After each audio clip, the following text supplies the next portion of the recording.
So this is my fashion story, my styling story, all up until now. I want to tell you how I got to this point and what I'm doing now.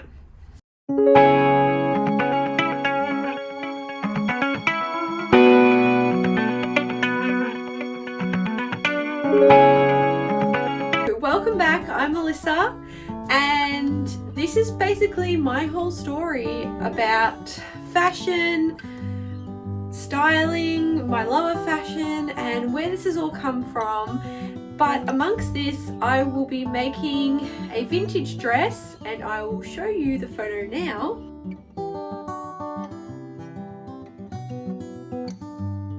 So part of this video, I'll be making that dress and showing you the end result of a vintage dress that is, I think it's from Vogue 74, something like that.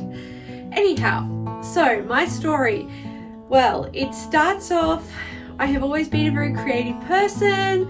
I've always been interested in arts and craft from a very young age. My parents used to send me sometimes to art schools because we lived in the countryside. You send me to art schools because there was no children's art schools. I would be taken with my parent, or sometimes my grandparent would go, and we go to these art classes, and then it was very strange really when I think back, but there'd be all these adults, and they'd mostly very older generation, and they would be doing art, and I would also be doing art as well. And I was probably, when I attended these classes, maybe 7 or 8, and as I got a bit older into probably like later of primary school, around 12, they started being classes for children. So I've always had an interest in art. From there, I always did art at school and involved in those sort of things. The other thing is that my nan, she grew up with a mother. Well, actually, there's a dressmaking history in our family where I can trace back to one of the earlier women in our family, and she came from Ireland, and she actually on her wedding certificate is labelled as a draper.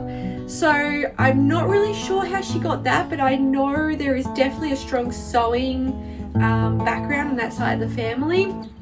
All the women know how to sew, and I'll actually show you some examples of some of the women and what they look like and what they've actually made themselves.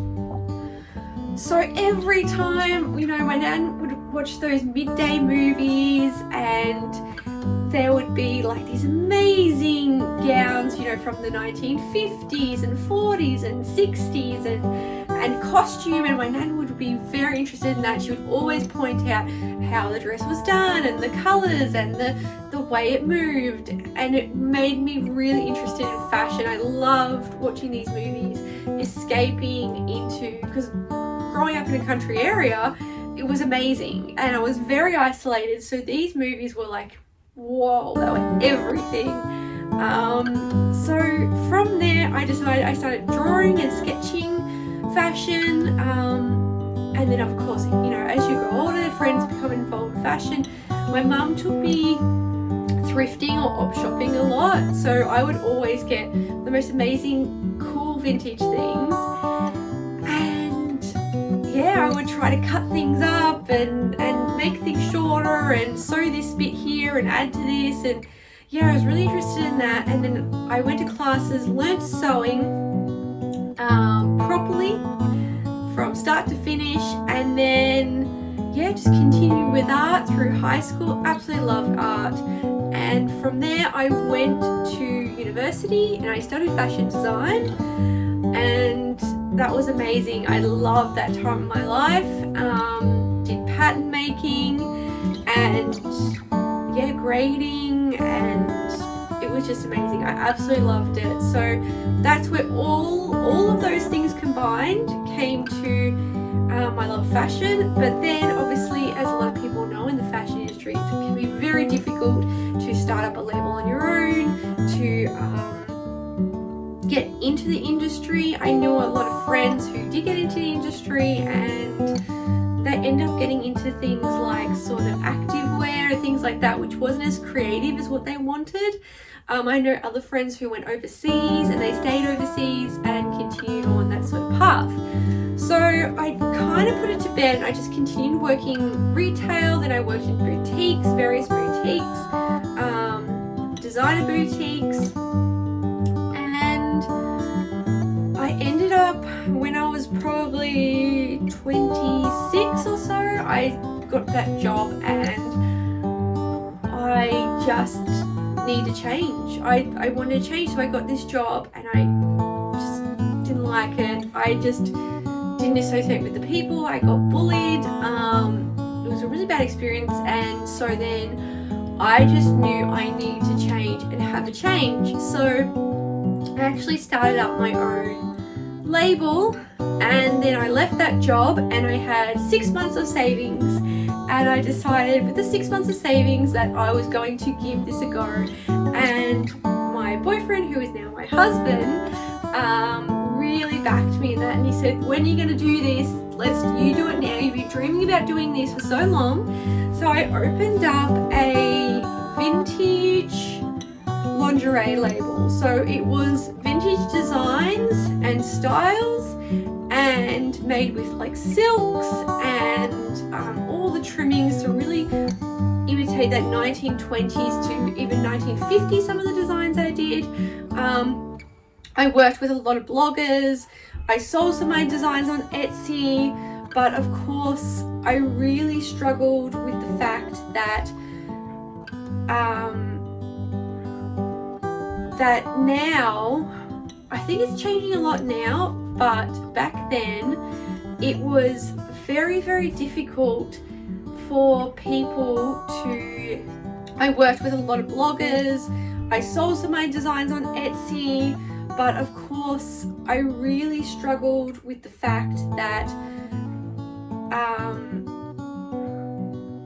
that now, I think it's changing a lot now, but back then it was very, very difficult for people to,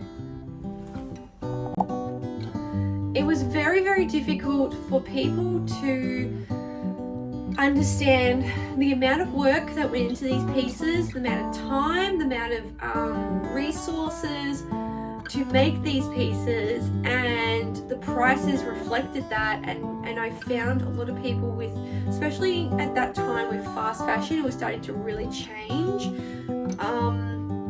But a lot of those people who wanted to buy those designs really didn't want to pay the money for the pieces I was making.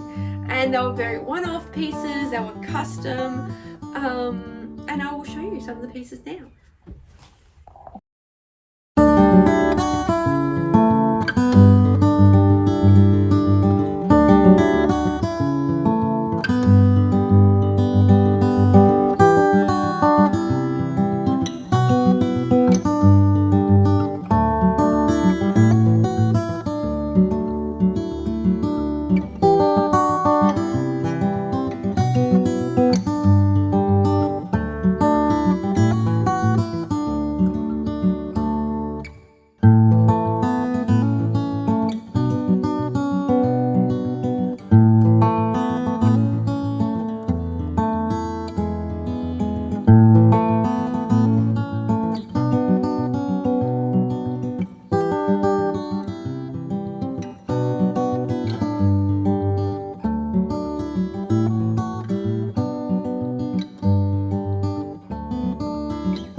So some of these are the pieces, but they have been in storage. So here's just some sort of hair pieces that I made.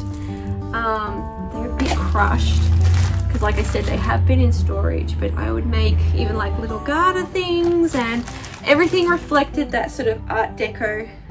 It's a little eye mask, period. So they're sort of accessories. I did so many accessories. These are like the 1920s tap pants, so I've made these, and I even found special lace that reflected that period. So these are pure silk. This is a robe that I made. Excuse me, it is not ironed. but I will show you back. So I made every little rosette on that, and I've done the cutout of the robe. That's the sleeve, and you can see the lace. So every piece, and this is also pure silk. So every piece that I made was very, very special. I've actually made I've got in there a lingerie set, like a little bralette and tap pants as well to match this robe. So this was one of the most special pieces I made, but I made a lot of things. But yeah, I decided to close it down because I felt at the time it was something I couldn't do full time. It took a lot of work, and at the time these custom one-off pieces were not appreciated, and I feel now it's really refreshing to see. I have to say it's really refreshing to see so many makers out there making one-off pieces, and people are really appreciating people making these items, the import, how long it takes, yeah, and just like almost seeing them as like heirloom pieces. So that's really lovely, because when I was doing it and selling on Etsy, and I was like, there was a lot of like rockabilly vintage bloggers I was working with at the time, I felt the people who were following didn't quite understand it. Like there was people who did, but there was people who just wanted the look, but didn't want to pay the money for expertise and time and yeah, all the materials and things. So I decided to close that down. Actually, if you wanted to find out, I think all my old Instagram's still up, and it's called Yvette Dubois, and that was that period of my life, and I closed that down because I decided it took so much time, and so then I just focused on just doing things for myself. I focused on my husband's business and helped him with that, and then we decided to move to Sydney, and yeah, we left Melbourne behind, packed up everything, came to Sydney, and I've been through a few journeys of just sort of discovering new things. I've been, doing things like, a lot of cooking, as you'll see in my other vlogs, and I was really focused on zero waste and sort of the sustainability side of things and growing things. So now at this point I've had my daughter, and I've sort of gone back to that fashion things that I love, because that's what really sparks me, that's what really drives me, that's what really makes me sort of light up. And so that's where I am, and that's where I'm going.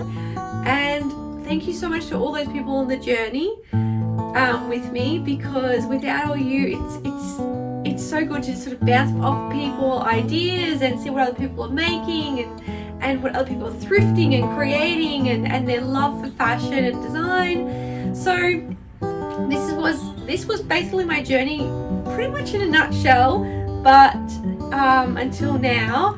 But I hope you really enjoyed it, and I will see you in the next video. If you like this, please put a thumbs up, please subscribe. I will put a video out every week on some sort of thrift fashion related subject, so